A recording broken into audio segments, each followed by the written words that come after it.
सुबह की पहली किरण उफुक को छू रही थी कि अचानक वादी हिज्र एक खौफनाक, कान फाड़ देने वाली धमाके की आवाज से लर्ज उठती है, जैसे आसमान फट गया हो। हवा ठप्प है, परिंदे खामोश, हर तरफ मौत का सा सन्नाटा छाया हुआ है। जमीन कांपती है, लोगों के दिल धड़कते हैं, और इसी खामोशी को चीरते हुए एक अजीमुल शान चट्टान बीच से पड़ती है। गर्दो गुबार का बादल आसमान को चूह लेता है। एक चूंधिया देने वाली सफेद रोशनी फैलती है, और इस रोशनी के दिल से एक नहायत बुलंद कामत, फरबा और हामिला ओंटनी नुमुदार होती है, जो जमीन पर कदम रखते ही एक जोरदार डिकार भरती है।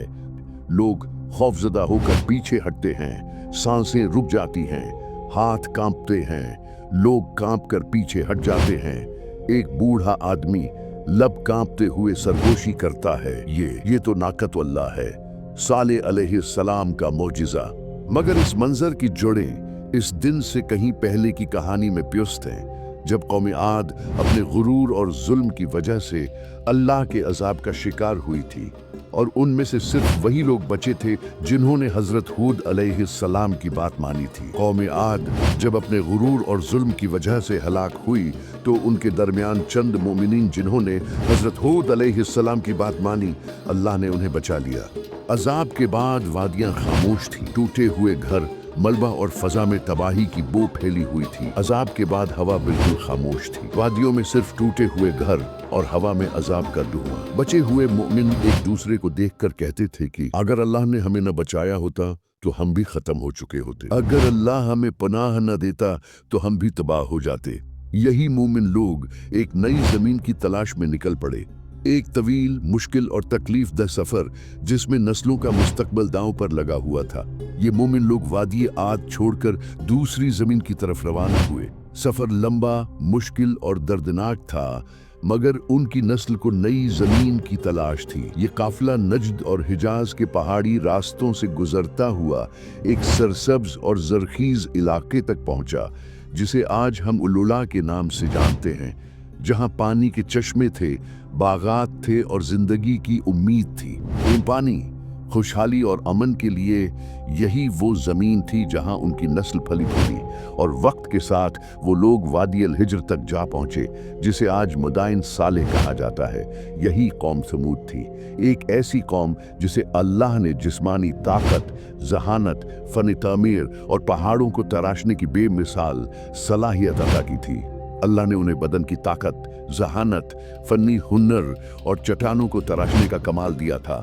ये लोग पहाड़ों के अंदर मुकम्मल शहर तराश लेते थे, ऐसी इमारतें जिनके सुतून बुलंद और नक्श व निगार हैरान कुन थे। ऐसी इमारतें की दीवारें सीधी, सुतून बुलंद और नक्श व निगार देखकर आज भी इंसान हैरान रह जाए। कुरान गवाही देता है कि वो मैदानों में महलात और पहाड़ों में घर बनाते थे। बाजारों में तिजारत की गहमा गहमी, रातों में मशालों की रोशनी और वादियों में बागात की खुशबू फैली होती थी। मगर नामतों के साथ शुक्र न आया, बल्कि गुरूर आ गया। हमने अपनी ताकत और जहानत से ये सब बनाया है। दिल सख्त हो गए, बुत तराशे गए, अल्लाह को भुलाकर अपनी ताकत को माबूद बना लिया। पहाड़ों में तराशे हुए बुतों को माबूद बना लिया। कमजोरों पर जुल्म, हक तलफी और सरदारों की मर्जी को कानून बना लिया गया। उनका मशहूर जुमला बन गया, हम पहाड़ तराश कर घर बनाते हैं, हमसे ज्यादा ताकतवर कौन है। इसी अंधी खुद पसंदी के दौर में एक मोमिन घराने में एक नूरानी बच्चा पैदा हुआ, जिसका नाम सालेह अलैहिस्सलाम था। बचपन से ही नरमी, हिकमत, नूर और हक की तरफ मैलान उनमें नुमाया था। जवानी में वो दुनिया की चमक दमक से दूर रहे, अल्लाह की इबादत में वक्त गुजारा, यहाँ तक कि एक रात अल्लाह ने उन्हें नबूवत अता फरमाई।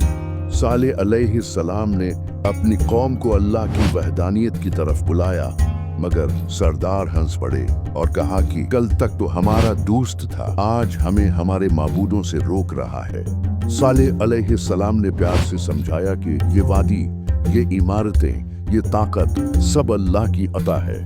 ये वादी, ये इमारतें, ये कुदरत अल्लाह की नियामत है। शुक्र करो, शिर्क मत करो। मगर कौम ने इनकार कर दिया और कहा कि अगर तुम वाकई अल्लाह के नबी हो तो कोई निशानी दिखाओ। सरदारों ने कहा इस पहाड़ी चट्टान के अंदर से एक जिंदा ऊंटनी निकाल कर दिखाओ, तब हम मानेंगे। सालेह अलैहिस्सलामुल्लाह के हुजूर झुक गए, दुआ की, और फिर वही लम्हा आया जिसने तारीख बदल दी।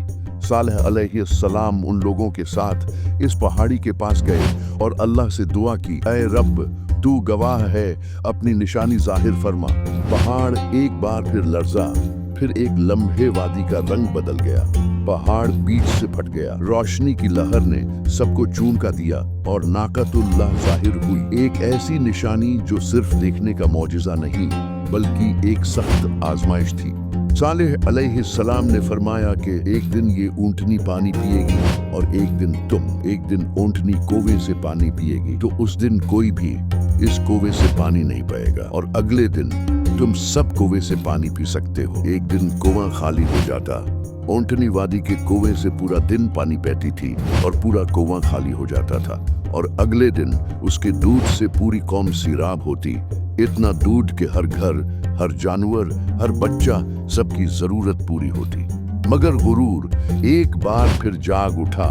सरदार कहते, हमारी आजादी छीन ली गई है, एक ऊंटनी हमारे पानी पर हुकूमत करेगी। जब कुछ लोग ईमान लाने लगे तो हसद ने सरदारों को अंधा कर दिया। उन्होंने कहा, इस ऊंटनी की वजह से साले की इज्जत बढ़ रही है। फिर साजिश हुई। एक अमीर औरत बोली, जो इस ऊंटनी को मार डाले, मैं अपनी बेटी की उससे शादी करा दूंगी। और एक रात वो जुर्म हो गया जिसने सब कुछ खत्म कर दिया। ऊंटनी जब खूब पानी पीकर वापस जा रही थी, कातिल पीछे पीछे चले। पहले देर चला, फिर सब टूट पड़े और नाकतुल्लाह को कत्ल कर दिया गया। सालेह अलैहिस्सलाम आए, आंखों में आंसू थे। तुमने क्या कर डाला? अल्लाह की निशानी का कत्ल किया। अब तुम्हारे पास सिर्फ 3 दिन हैं। मगर कौम हंसती रही। फिर अजाब का आगाज हुआ। पहला दिन चेहरे जर्द हो गए, दूसरा दिन चेहरे सुर्ख, हवा गर्म, आसमान लाल, तीसरा दिन चेहरे सियाह, और फिर एक ऐसी चीख आई, ऐसी चीख कि दिल फट गए, रूहें जिस्म से निकल गईं। कौम समूद अपने घरों में ऊंधी पड़ी रह गई। कुरान कहता है, एक चीख ने उन्हें पकड़ लिया। सालेह अलैहिस्सलाम वादी के किनारे खड़े होकर बोले, मैंने तुम्हें समझाया था मगर तुमने नसीहत कबूल न की। मैंने तुम्हें अल्लाह का पैगाम पहुंचा दिया था मगर तुम नसीहत को पसंद नहीं करते थे। ये वादी आज भी गवाही देती है कि कौमें इमारतों से नहीं बचते, ईमान से बचती हैं। और सवाल ये है कि अगर आज हमें भी वही गुरूर लाहिक हो जाए तो क्या हमारा अंजाम मुख्तलिफ होगा? अगर आपको ये तारीखी और कुरानी कहानी दिलचस्प लगी तो फौरन वीडियो को लाइक करें और कमेंट्स में बताएं कि आप अगले अक़सात में कौन सी कौम या वाक़िए की कहानी देखना चाहते हैं।